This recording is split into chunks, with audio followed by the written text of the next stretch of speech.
Filipenses capítulo 1. Lembrando a você, mulher, que sem ser a semana, já na seguinte, na semana do dia 12, daremos início ao nosso trabalho com mulheres. Então, inclusive, se você não pegou ainda o boletim desse mês, pegue o boletim. E hoje tivemos uma participação especial na recomendação do livro do mês, que quem escreveu foi a irmã Úrsula. É um livro para mulheres, mas que os homens também podem ler. Então, mentiras em que as mulheres acreditam e a verdade que liberta. A irmã Úrsula fez essa recomendação, está aí no folhetinho atrás, você pode pegar e ler. Então pegue o boletim, é uma forma até de eu entregava para uma pessoa ontem, eu estava com a minha esposa no shopping, tinha um guardador de carros, a gente começou a conversar com ele estava com o filho internado, estava angustiado, a gente orou, conversamos com ele, falamos um pouco da palavra, e eu tinha um folhetim no carro, eu dei para ele e falei, essa aqui é lá da nossa igreja, para que você possa ler um pouco, algo da palavra de Deus, se quiser conhecer e tudo mais, então você pode até usar como uma forma de divulgação da palavra de Deus, da igreja, mas leia, fique por dentro do que tem acontecido. E você, mulher, eu peço que, se você deseja participar, se possível, adquira o seu livro hoje. Se você quer participar e não está preparado em condições de comprar o livro, tem um custo de R$50, você procure uma das irmãs que vai estar liderando um dos grupos, a Vitória, a Camila, a Úrsula ou a irmã Marilúcia, minha mãezinha, e fale a elas o seu interesse, pois já estão se organizando, já vão formar grupos de WhatsApp essa semana, já estão definindo os dias em que cada grupo vai se reunir, e cada grupo vai se reunir num dia e num horário específico. Então é muito importante você, mulher, já dar o seu nome, levantar a sua mão e falar, estou aqui, quero participar, qual grupo eu vou me encaixar, qual horário, para que essa semana vai ser uma semana importante, que as irmãs vão definir os dias e horários dos encontros. E não deixe de participar, você, mulher, pois eu creio que esse trabalho irá abençoar grandemente as irmãs da nossa igreja, assim como as famílias e a nossa igreja também. Filipenses, capítulo 1, versículos 1 a 11. Eu vou ler dos versículos 1 a 8 e peço que a igreja depois continue lendo comigo em voz alta, os versículos 9 a 11. Primeiro capítulo da Epístola de Paulo aos Filipenses. Diz assim a palavra do Senhor. Paulo e Timóteo, servos de Cristo Jesus, a todos os santos em Cristo Jesus, inclusive bispos e diáconos que vivem em Filipos. Que a graça e a paz de Deus, nosso Pai, e do Senhor Jesus Cristo estejam com vocês. Dou graças ao meu Deus por tudo que lembro de vocês, fazendo sempre com alegria súplicas por todos vocês em todas as minhas orações. Dou graças pela maneira como vocês têm participado na proclamação do Evangelho, desde o primeiro dia até agora. Estou certo de que aquele que começou boa obra em vocês há de completá-la até o dia de Cristo Jesus.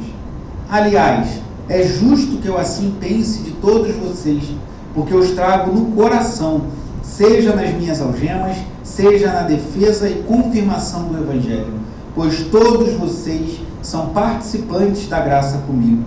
Pois Deus é testemunha da saudade que tenho de todos vocês no profundo afeto de Cristo Jesus. Todos juntos. E também faço esta oração, que o amor de vocês aumente mais e mais em conhecimento e toda a percepção, para que vocês aprovem as coisas excelentes e sejam sinceros e inculpáveis para o dia de Cristo, cheios do fruto de justiça que vem por meio de Jesus Cristo, para a glória e louvor de Deus. Amém. Amado e bendito, louvado seja o teu nome, Senhor. Pois a tua palavra é lâmpada, ela é luz, ela nos alimenta, ela nos corrige, nos exorta, mas também nos consola e traz esperança ao coração. Fala aos nossos corações nesta manhã, Deus, que sejamos edificados no poder do teu Espírito Santo e que tudo seja feito para a honra e glória do teu nome, Senhor. Abençoa-nos nessa manhã em nome de Jesus. Amém. Os irmãos podem sentar.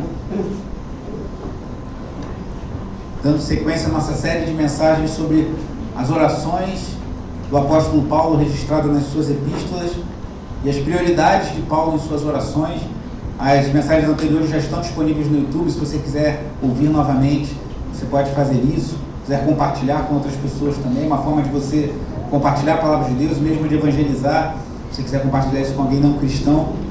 E hoje chegamos à oração de Paulo pelos Filipenses.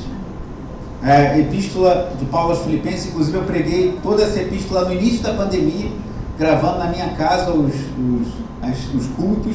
Assim começou a pandemia, em março de 2020, nós não podíamos nos reunir presencialmente, fomos fazendo de uma hora para outra que não tínhamos transmissão, começamos a fazer as transmissões, e eu preguei uma série sobre Filipenses, está também lá no nosso canal do YouTube, e eu achei interessante porque Paulo estava preso, possivelmente em Roma.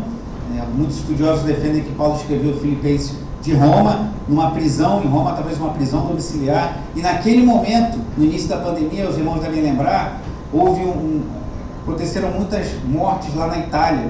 A Itália sofreu uma crise sanitária, enfim, muitas pessoas perderam a sua vida, e eu comecei essa série de mensagens falando sobre um homem que estava preso na Itália, num momento particularmente difícil da sua vida e, de certa forma, daquela cultura.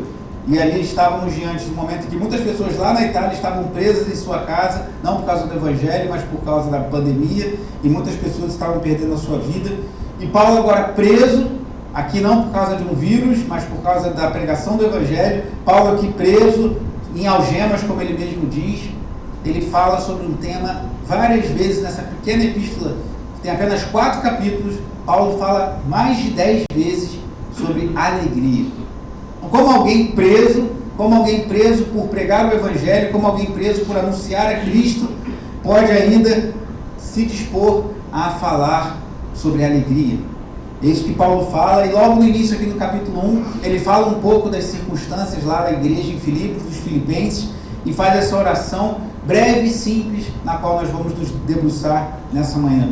Antes de entrar no conteúdo da oração, que está no capítulo 9, nos versículos 9 a 11, eu queria falar um pouquinho sobre o contexto ali da igreja dos filipenses. Como eu disse, Paulo estava preso, mas aquela igreja era uma igreja que foi fundada por Paulo. Atos capítulo 16, você vê Paulo chegando em Filipos, e Paulo começa a encontrar um lugar de oração, e chega a Lídia, que era uma mulher que vendia tecido, e foi tocada pelo Senhor, pela mensagem pregada, e ela começou ali um trabalho, uma oração, e aí veio uma jovem endemoniada, e eles repreenderam o demônio daquela mulher, e isso gerou prejuízo para a economia, e eles prenderam Paulo, e eles ficaram presos, foram açoitados. Então Paulo lá em Filipos foi preso, foi açoitado, sofreu muito. Deus operou um milagre, que eles foram libertos ali de forma extraordinária. No encontro de Paulo com os filipenses, lá no início da igreja, que vem aquela conhecida frase que Paulo fala ao carcereiro que estava querendo se matar, que viu que os presos haviam fugido, e ele quer se matar, e Paulo fala para ele: não, espera, nós estamos aqui, nós não fugimos, creia no Senhor Jesus, será salvo tu e a tua casa. E aí ele leva Paulo e Silas para a casa dele, lá em Filipos, tratam das feridas, ouvem o Evangelho, e aquele carcereiro com sua família são alcançados pela mensagem do Evangelho de Cristo, e ali começa uma igreja em Filipos. Agora Paulo está preso, possivelmente em Roma, escrevendo aqueles irmãos. E olha o que ele diz aqui a partir do versículo 3, antes de chegarmos mesmo na oração que Paulo faz pelos filipenses.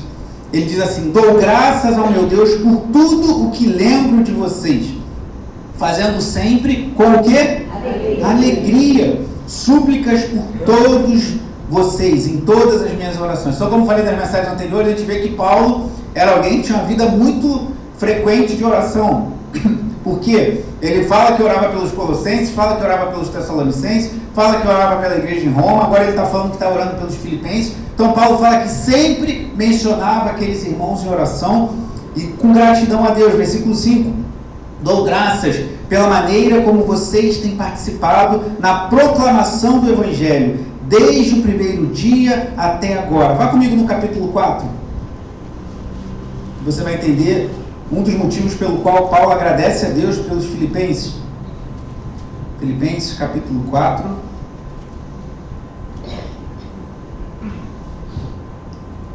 A partir do versículo 14, diz assim: no entanto, vocês fizeram bem, associando-se comigo nas aflições. E como vocês, filipenses, sabem muito bem, no início da pregação do Evangelho, quando parti da Macedônia, nenhuma igreja se associou comigo nessa questão de dar ou receber, ou seja, de manter a missão do apóstolo Paulo, exceto vocês somente. porque até quando eu estava em Tessalônica, por mais de uma vez, vocês mandaram o bastante para as minhas necessidades. Não que eu esteja pedindo ajuda, pois o que realmente me interessa é o fruto que aumente o crédito na conta de vocês. Recebi tudo e tenho de sobra. Estou suprido desde que Epafrodito me entregou o que vocês me mandaram, que é uma oferta de aroma agradável, um sacrifício que Deus aceita e que lhe agrada. E aí ele diz, o texto também muito conhecido, e o meu Deus, segundo a sua riqueza, leia comigo o versículo 19, e o meu Deus, segundo a sua riqueza em glória, há de suprir em Cristo Jesus tudo aquilo de que vocês precisam. Olha que bênção. Mas Paulo não está falando isso para alguém que botou esse versículo atrás, um adesivo no seu carro e não é cristão. Paulo não está falando isso para uma pessoa que achou bonitinho essas palavras, mas Paulo está falando isso para uma igreja fiel, uma igreja perseverante em meio às aflições, uma igreja que em meio às lutas, como o próprio Paulo enfrentou, como eu disse há pouco, que foi preso lá em Filipos logo que fundou aquela igreja, uma igreja que passando por dificuldades soube que Paulo estava precisando de assistência e mandou recursos financeiros para Paulo lá onde ele estava, para que ele pudesse ser suprido em suas necessidades. E Paulo glorifica a Deus por isso, e aí fala assim, o meu Deus há de suprir em glória cada uma de suas necessidades. Então essa igreja era uma igreja fiel, era uma igreja presente, era uma igreja que se importava que a missão, no caso do apóstolo Paulo, avançasse, que Paulo continuasse pregando o Evangelho. E voltando lá ao capítulo 1, versículo 6, diz, estou certo de que aquele que começou boa obra em vocês, há de completá-la até o dia de Cristo Jesus. Então, quando você lembrar desse versículo, lembre que Paulo está falando com uma igreja que era fiel na missão, que era fiel, inclusive, no engajamento com a missão, com as finanças, apoiando a missão, aqui no caso do apóstolo Paulo, uma igreja comprometida com a pregação do Evangelho. E Paulo, estou certo que Cristo começou uma boa obra e ele há de completá-la. E ele continua no versículo 7, aliás, é justo que eu assim pense de todos vocês, porque eu os trago aonde? No coração. Seja nas minhas algemas, Paulo estava preso, seja na defesa e confirmação do Evangelho, pois todos vocês são participantes da graça comigo, pois Deus é testemunho da saudade que tenho de todos vocês, no quê? No profundo afeto de Cristo Jesus. Irmãos, eu confesso que essas mensagens, esse estudo sobre orações que eu tenho feito a partir de um livro do autor D.A. Carson, tem abençoado muito a minha vida. Esse assunto de oração é um assunto que sempre me foi caro.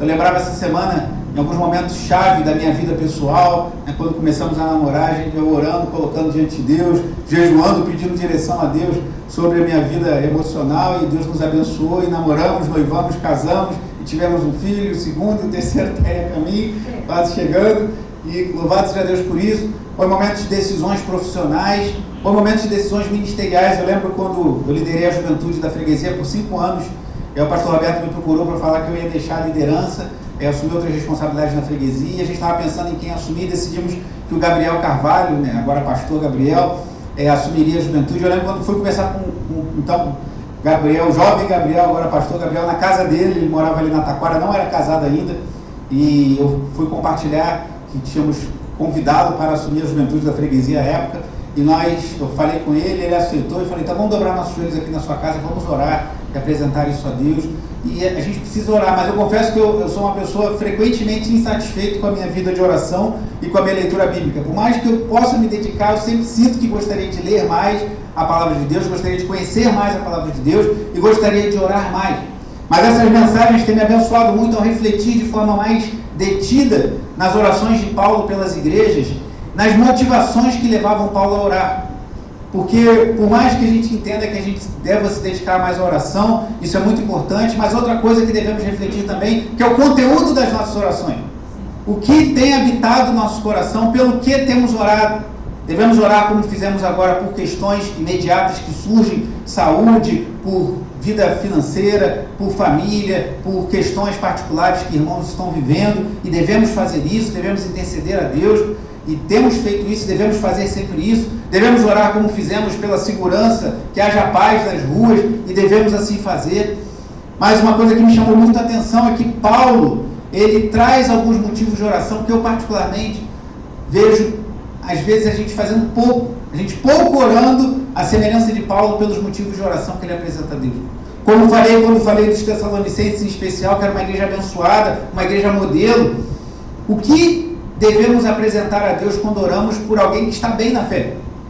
Porque quando tem alguém enfermo, a gente se mobiliza e ora pelo ente querido ou pela própria pessoa, oramos por alguém passando por uma crise conjugal, por uma crise financeira, por uma necessidade de alguma ordem. Mas e quando alguém está bem? Quando alguém está como os filipenses, que frutificavam para Deus, que se importavam em pregar o Evangelho, que se importavam em manter a missão da igreja. Talvez se nós estivéssemos no lugar de Paulo, se nós estivéssemos nas mesmas circunstâncias que ele, presos, talvez a gente pensasse, aquela igreja está bem, aquela igreja tem pessoas lá que estão assistindo, aquela igreja está pregando o Evangelho, aquela igreja está perseverando em meias tribulações. E talvez a gente pensasse, Filipenses, orem por mim para que eu logo seja livre dessas cadeias, orem por mim para que eu possa ter tranquilidade para pregar o Evangelho, ou orem para que vocês possam ter mais prosperidade, quem sabe comprar o terreno da igreja em Filipos e ter lá a primeira igreja cristã Nova Vida em Filipos. Já pensou? Nem existia igreja cristã Nova Vida nessa época, né? Mas pelo que Paulo teria a orar por uma igreja tão abençoada como aquela? Antes ainda da gente entrar no conteúdo da oração, queria chamar a atenção também para algo que muitas vezes foge da nossa atenção sobre a vida e o ministério do apóstolo Paulo. E quando nós pensamos no apóstolo Paulo, como eu tenho dito também em mensagens anteriores, por vezes a gente pensa nele como uma mente brilhante, como alguém que escreveu textos, várias cartas são atribuídas a Paulo nas Escrituras, como um missionário dedicado, alguém que você vê que sofreu pelo Evangelho, alguém que sofreu para pregar o Evangelho, alguém que ele fala lá em 2 Coríntios 11, que ele passou por naufrágio, passou por açoites, passou por perseguições, passou por prisões, passou por nudez, passou por fome, toda sorte de sofrimento. E Paulo, como diz a expressão, não arredava o pé de estar ali pregando a Jesus Cristo, falando de Jesus Cristo. Tem uma vez que ele foi apedrejado e dado como morto, e aí depois levantaram ele foi para outra cidade, chegou lá, foi pregar o Evangelho, foi perseguido pelos judeus, foi preso, foi açoitado. Várias vezes ele fala sobre isso lá aos Coríntios, e Paulo estava lá pregando e fazendo viagens missionárias, fundando igrejas, e a gente olha para Paulo e pensa, meu Deus, que mente brilhante e que pés ativos, né, para a missão. Pois os pés de Paulo eram igual de alguns irmãos e irmãs aqui da igreja mais agitados, assim, que não param. Paulo era desse. Se chegasse aqui na igreja, o apóstolo Paulo já chega logo aqui, que eu posso fazer e que eu posso ajudar aí na obra da igreja, tem que quebrar uma parede, tem que dar uma aula de escola dominical. Eu estou brincando, fazendo uma analogia, mas certamente Paulo era um homem ativo, era um homem que, quando estava livre, ele queria lançar seus pés para a pregação do Evangelho. Conformosos são os pés daquele que anunciam as boas novas, diz lá em Isaías 57, e Paulo vai citar isso, se não me engano, em Romanos 10. Então Paulo era um homem que tinha os pés dedicados a se lançar na obra de Deus, a mente brilhante. Ele escreveu, por exemplo, Romanos, que dos capítulos 1 a 11 tem um tratado de teologia mais complexo, mais profundo que temos nas Escrituras, e termina aquilo tudo dando louvores a Deus, Romanos 11, 33 em diante, com profundidade da riqueza, do conhecimento de Deus, e ele vai glorificando ao Senhor. Paulo que escreveu 1 aos Coríntios, Paulo que escreveu 2 aos Coríntios, Paulo que escreveu Gálatas, uma carta também complexa, em que ele faz uma analogia, por exemplo, entre Sara e Agar, as mulheres que deram filhos a Abraão, e a lei e o Evangelho, e mostra como a promessa de Abraão se cumpriu num descendente que é Jesus Cristo, algo brilhante, irmão, que um homem cheio do Espírito Santo escreveu essas cartas. Então Paulo era esse homem que tinha essa mente brilhante, a epístola de Paulo aos Efésios, que ele fala da grandeza da igreja, da multiforme graça de Deus vista na igreja, e que ele ora também aos Efésios, a gente vai ver isso em mensagens seguintes, aquele que é poderoso para fazer infinitamente mais do que tudo que pedimos ou pensamos pelo seu poder que em nós opera. A ele seja a glória para sempre. Amém. Efésios 3, 19 e 20. Paulo que escreveu aos Filipenses, Paulo que escreveu um hino cristológico que tem em Filipenses 2, falando, tende em vós o mesmo phronesis, que é a palavra do grego que tem dois significados, o sentimento e a atitude. Ele fala, tem o mesmo sentimento e a mesma atitude de Jesus Cristo. Qual foi? De deixar a sua glória sem deixar de ser Deus, e veio até nós para nos salvar. Paulo que escreveu aos Colossenses uma carta difícil, falando de filosofia, falando de coisas complexas, e lá ele fala que habite em vós, por exemplo, Colossenses 3,14, ricamente, abundantemente, largamente a palavra de Deus, que o amor é o vínculo da perfeição. Paulo que escreveu aos Tessalonicenses, como vimos, em 1 Tessalonicenses 5,17 ele fala, orem sem cessar. Ele falava de oração, mas falava da vinda de Jesus. Em 2 Tessalonicenses, Paulo que escreveu a Timóteo, 1 Timóteo, ele fala tantas orientações para aquele jovem pastor que nos valem até hoje. 2 Timóteo, possivelmente a última carta de Paulo, uma carta que ele estava preso, se sentindo abandonado, talvez passando frio. Ele pede que tragam as capas e os pergaminhos, ou seja, seus livros e aquilo que o daria calor, abandonado, querendo muito ver Timóteo antes de morrer. E termina o último capítulo de 2 Timóteo, capítulo 4, ele fala, na presença de Deus e de Cristo Jesus, que há de julgar vivos e mortos, eu te exorto, prega a palavra. E ele diz, completei a carreira, guardei a fé. Paulo que escreveu a Tito e lá disse que os hereges têm que ser calados. A preocupação que Paulo tinha com a igreja. Paulo que escreveu a Filemão, mostrando que ele deveria ser compassivo com Onésimo, seu escravo que havia fugido. E Paulo intercede em favor daquele homem. Então essa mente brilhante que escreveu tudo isso e muito mais do que eu falei aqui, esse homem com os pés missionários, com os pés que avançavam para pregar o evangelho, também tinha um coração ardendo pelo povo de Deus, irmão. Então, um homem e uma mulher de Deus que ama a obra de Deus não deve ter só uma mente dedicada às Escrituras. Claro que nem todos, eu acredito que nenhum de nós vai ter a mente de Paulo, mas alguns vão ser mais dedicados à teologia, ao estudo, outros vão ser mais dedicados à oração, mas todos nós devemos ler e estudar a palavra de Deus, e todos nós devemos orar e evangelizar. E Paulo tinha essas qualidades todas, mas Paulo também tinha um coração pastoral ardente. Olha o que ele diz aqui, ó, como lemos, ó, versículo 7, que ele fala que traz os filipenses, não na mente nem nos pés, por assim dizer, mas ele os traz no coração. E no versículo 8 ele fala da saudade que tinha deles, no profundo afeto de Cristo Jesus. Então Paulo não era um homem que só pensava, que só escrevia, não era um homem que só andava para fazer missões e pregar o evangelho, mas ele trazia o povo que ele havia alcançado para Cristo no seu coração. Vá comigo em 1 Tessalonicenses, que a gente vê Paulo falando algo muito semelhante. 1 Tessalonicenses 2.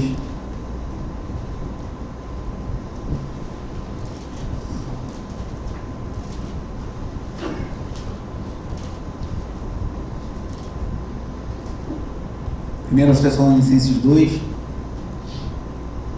a partir do versículo 7, Paulo diz assim, ó, embora como apóstolos de Cristo pudéssemos ter feito exigências, preferimos ser carinhosos quando estivemos aí com vocês. E olha a comparação que ele faz. Assim como uma mãe que acaricia os próprios filhos. Assim, com o quê? Muito afeto. Estávamos prontos a lhes oferecer não somente o Evangelho de Deus, mas até mesmo a própria vida, porque vocês se tornaram muito amados por nós. Pois vocês com certeza se lembram, irmãos, do nosso esforço e fadiga, e como trabalhando de noite e de dia, para não vivermos à custa de nenhum de vocês, proclamamos a vocês o Evangelho de Deus. Versículo 17. Olha que palavra bonita, de alguém que tem não só uma mente iluminada, mas um coração ardendo. E nós, irmãos, estamos separados de vocês, versículo 17, por breve tempo, ficando longe dos olhos, mas perto do coração. Com muito mais empenho e com grande desejo, procuramos ir vê-los pessoalmente. Então Paulo era alguém que tinha uma mente de teólogo, um pé de missionário, mas um coração de pastor. Que ele amava e trazia as pessoas no seu coração. E aí, com tudo isso, com Paulo preso, os filipenses sendo uma igreja fiel, que ele trazia no coração, que ele falava com muito carinho, que sentia saudades deles, o que Paulo vai orar? Como Paulo vai orar? E aí aparece uma oração muito curtinha, mas repleta de significado sobre as prioridades de Paulo. O que ele vai pedir a Deus por aquela igreja que ele tanto amava, que ele tinha tanto afeto, que ele tinha tanto carinho, e ele fala isso abertamente, e porque ele, agora preso, não podia visitá-los, apresenta diante de Deus. Aí em versículo 9, diz assim, e também faço esta oração, que o quê? O amor de vocês aumente mais e mais, em conhecimento e toda a percepção. Primeiro Paulo ora que aquela igreja abençoada crescesse no amor. Não ora para que eles tivessem um terreno próprio, embora não há problema em orarmos por isso. Não ora para que eles tivessem um ar-condicionado de última geração, até porque não existia naquela época. Mas Paulo apresenta diante de Deus o que é mais importante. Por isso que eu dei o título dessa mensagem, orando pelo que mais importa. Então ele ora que o amor daquela igreja crescesse mais e mais, em todo o conhecimento e toda a percepção. Amor na nossa cultura é um termo que ficou um pouco poluído, bastante distante dos princípios que nós vemos na palavra de Deus. Porque muitos entendem que amor hoje é você fazer o que você quer e deixar o outro fazer o que ele quiser. Então, se você ama alguém, você vai deixar a pessoa livre para ela fazer o que ela quiser. Até aqueles que em nossa cultura já defendem relações poligâmicas, chamam de relações abertas. A pessoa tem um relacionamento fixo com alguém, mas ela é livre para se envolver com outros parceiros. E tem gente que defende isso e diz que está fazendo isso por amor. Não, porque eu amo o meu parceiro, porque eu amo a minha parceira, eu quero deixá-lo livre para, se ele achar que é bom para ele se envolver com outra pessoa. Só que muitas vezes a mídia pinta isso de uma meio cor-de-rosa, mas as pessoas sofrem, as pessoas passam muitas angústias e dizem que isso é amor.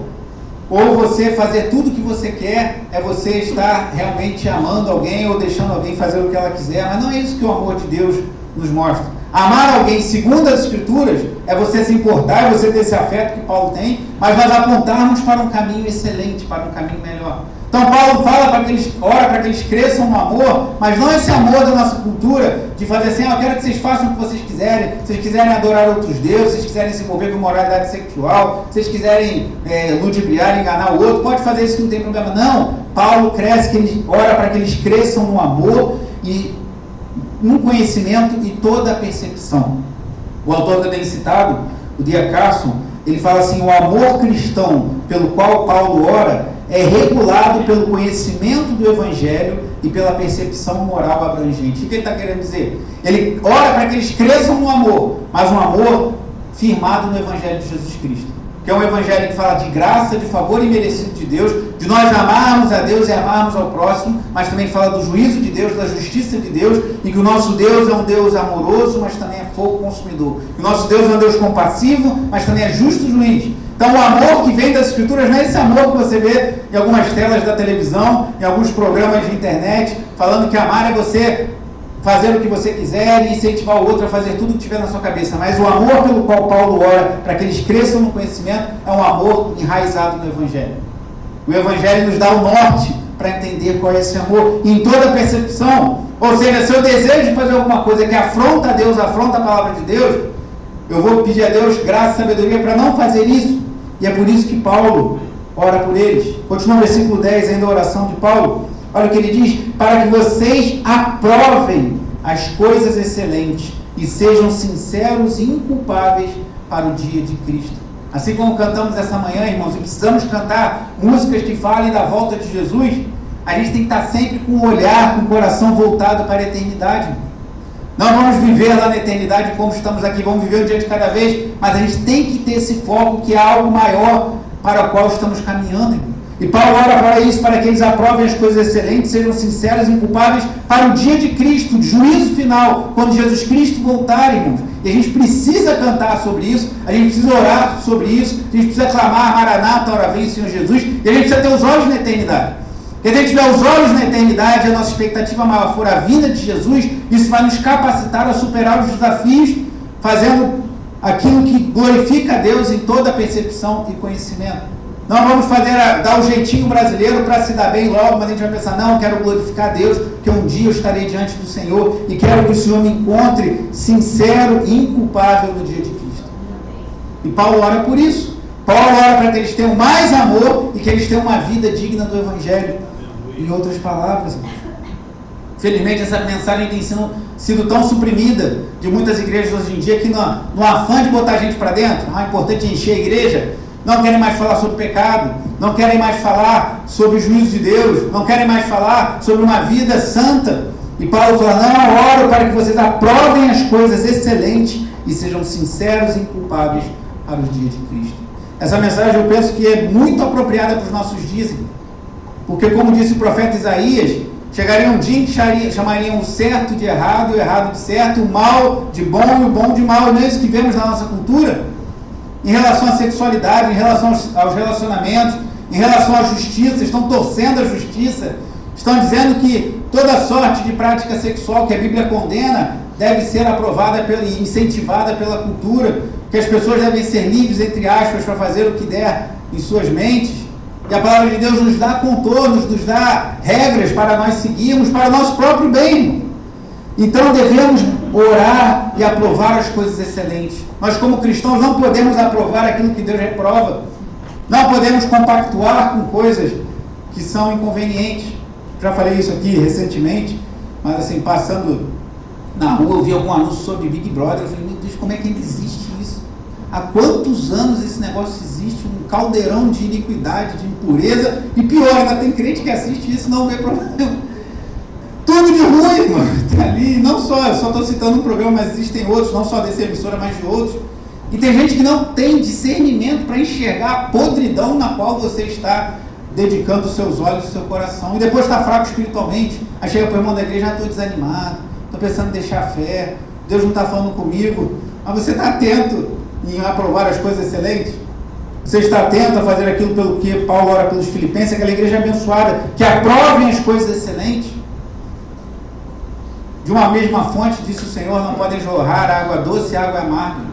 Nós não podemos consumir as coisas desse mundo, e nós vivemos num mundo podre. Nós vivemos numa cultura hostil a Deus. Nós vivemos numa cultura que chama de certo o que a Bíblia chama de errado, e chama de errado o que a Bíblia chama de certo, que chama de bem aquilo que a Bíblia chama de mal, e chama de mal aquilo que Deus chama de bem, e nós não podemos compactuar com isso. E quantos hoje estão fracos na fé, quantos hoje estão tropeçando em seus caminhos com Deus, porque não estão aprovando as coisas mais excelentes, estão enchendo sua mente, seu coração de toda sorte de porcaria. O Bispo Walter tem falado muito sobre isso nos vídeos que ele coloca na internet. E enche a mente, enche o coração de toda sorte de imoralidade, de impureza, e não lê a Bíblia, não ora, e depois fala todo desanimado na fé. Você espera o quê?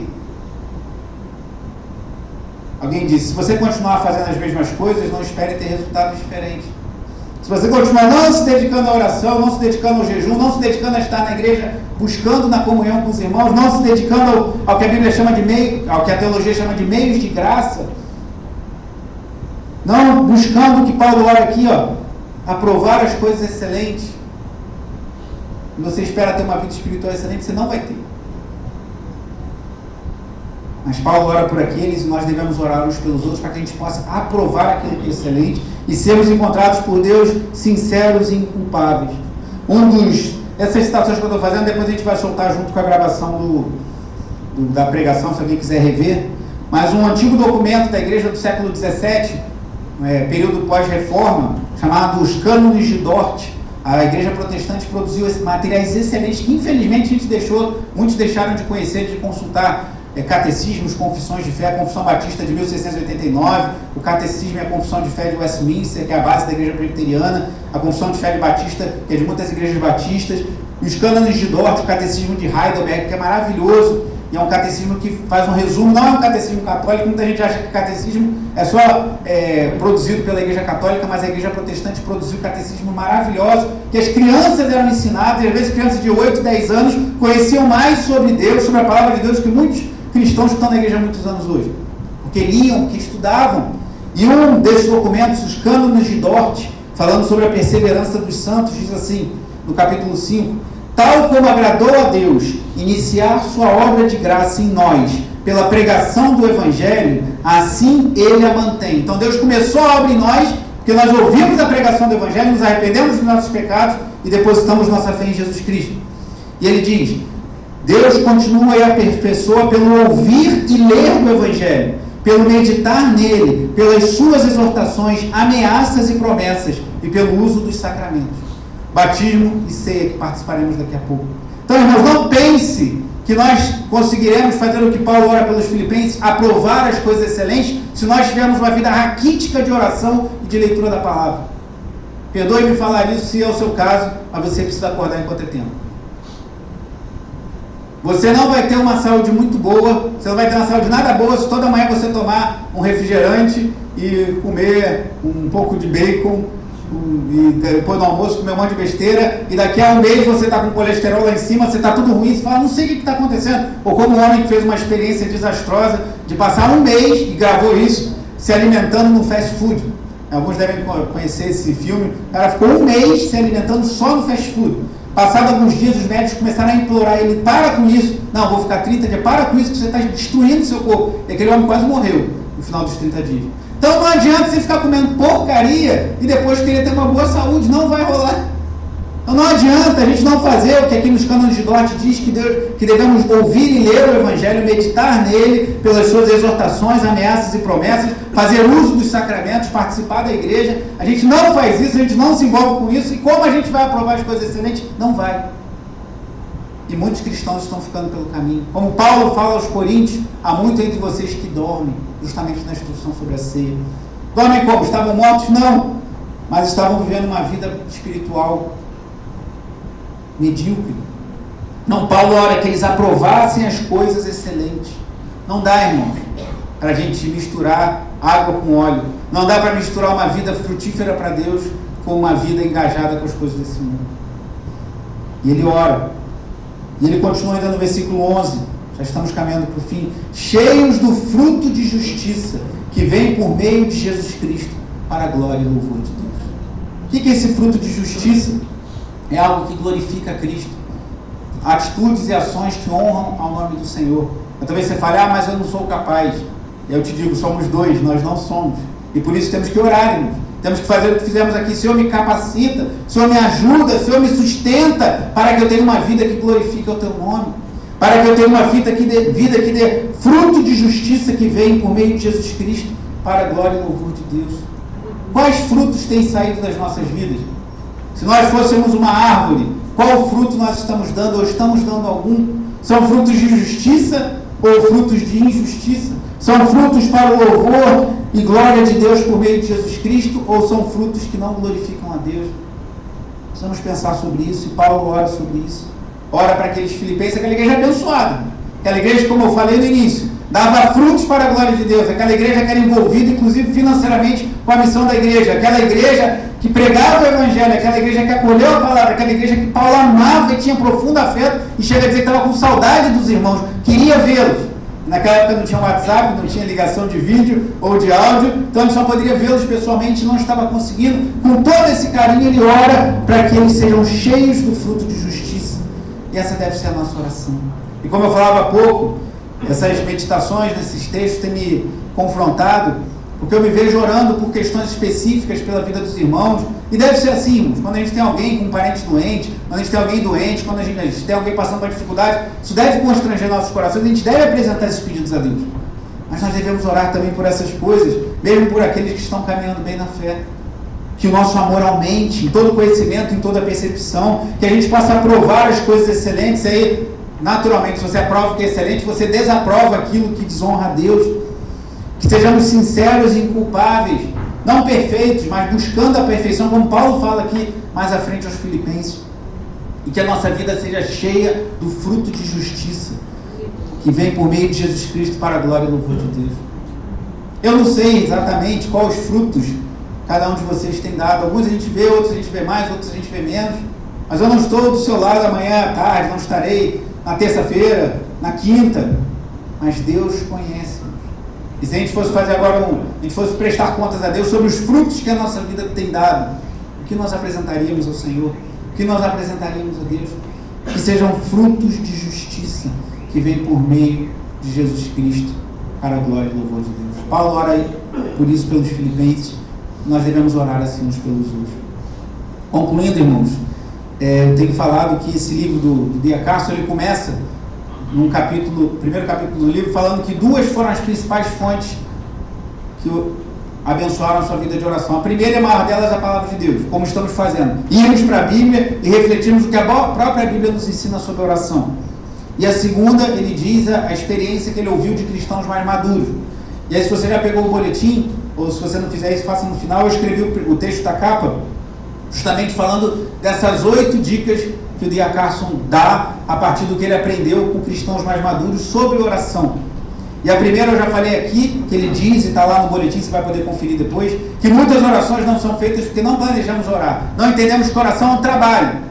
A gente precisa reservar tempo. E eu tenho me sentido cobrado por Deus, até mesmo a mim como pastor, porque você vê que lá em Atos capítulo 6, os apóstolos, que eram como se fossem os presbíteros da igreja naquele momento, os apóstolos falaram: vamos passar algumas atividades, né, do serviço das viúvas para os diáconos, porque nós vamos nos dedicar à oração e à palavra. O pastor precisa, mais do que a congregação como um todo, se dedicar mais do que todos à oração e à palavra.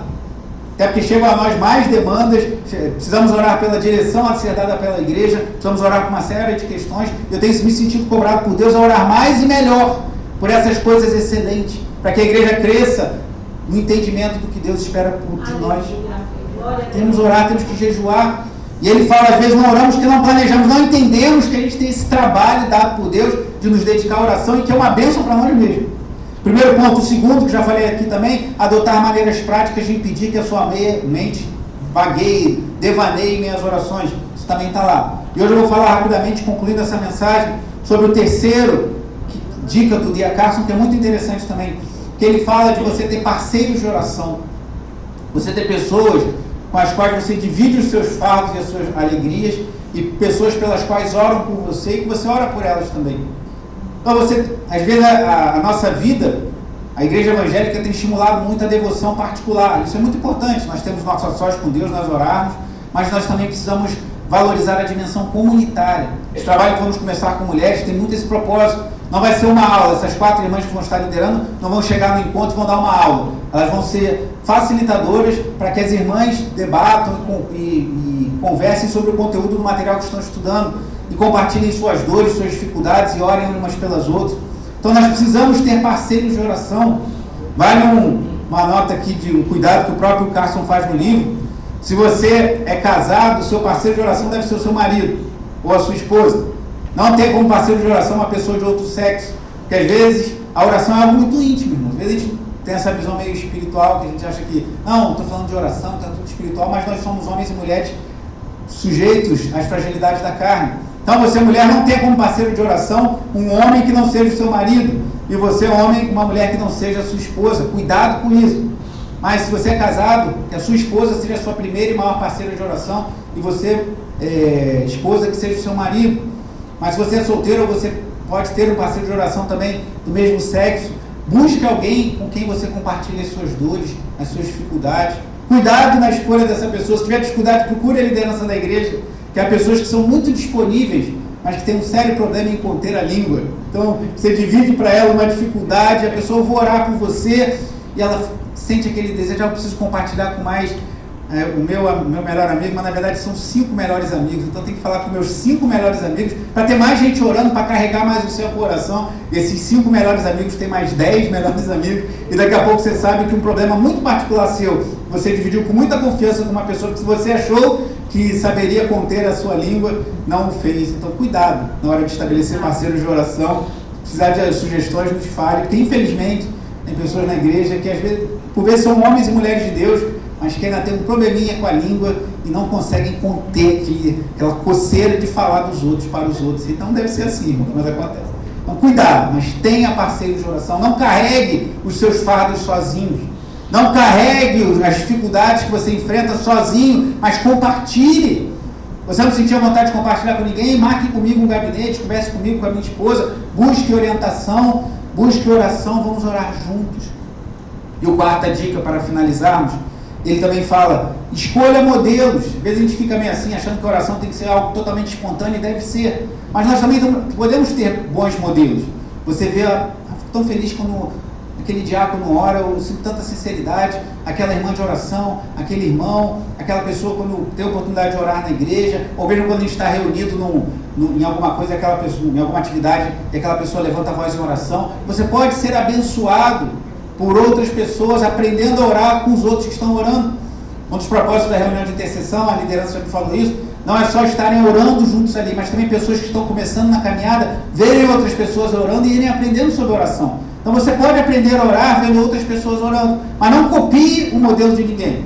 Aquela irmã é uma bênção na oração, aquele irmão é uma bênção na oração, então eu quero orar igualzinho a ele, igualzinho a ela. Não é isso. Crie o seu método, a sua forma de falar com Deus.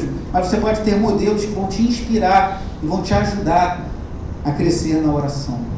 As outras 4 dicas eu falarei em mensagens posteriores, mas já estão aí no boletim, você pode conferir. Mas pense nisso, você tem tido parceiros de oração, pessoas com quem você divide os seus fardos e dificuldades. e você tem buscado bons modelos, pessoas que você se espelha e fala, eu quero orar semelhante a fulano, eu quero aprender a orar, assim como aquele irmão, aquela irmã tanto me abençoam quando eu os vejo orando a Deus. Vamos crescer em oração, vamos crescer em buscar aquilo que é excelente, vamos vigiar o que sai dos nossos lábios, que seja para a glória de Deus, para que no dia de Cristo o Senhor nos encontre sinceros e inculpáveis diante dele. Que nesse dia, irmãos, todos estaremos, não haverá ninguém na plataforma, estaremos todos diante do Senhor, e que Ele nos encontre sinceros e inculpáveis. E para isso Cristo proveu o caminho para Deus por meio do seu sacrifício. Nós vamos participar da ceia. Feche seus olhos, curva sua cabeça, faça a sua oração. Eu propor essa